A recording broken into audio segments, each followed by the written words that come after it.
Okhulumela isasa uSendi Godlwana unxuse umphakathi ukuthi ungayi ezikhungweni zakwaSasa uyobuza noma uyobhalisela le mali kodwa uqhubeke usebenzisa indlela endala yokufaka izicelo.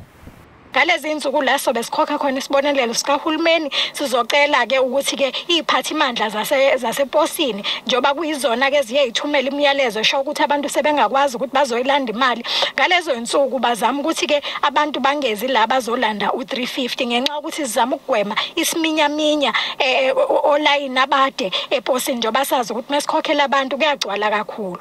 uGodlwana uthi beyisasa bazwile ukuthi ucingo lineyinkinga kodwa wathi bayayilungisa lezo inkinga.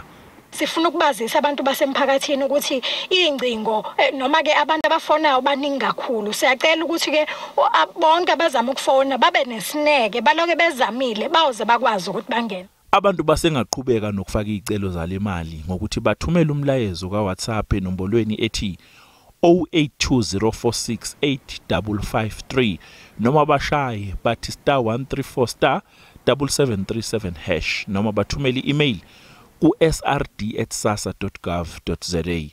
Abantu bake bakhononda ke bethi inombolo yamahala ekhishwe isasa ayisebenzi kodwa ke isikhungo sichazile sathi lokho kudalwa isiminyaminya.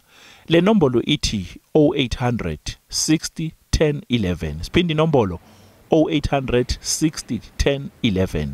nguCalvin Dludla weindaba ze-SABC.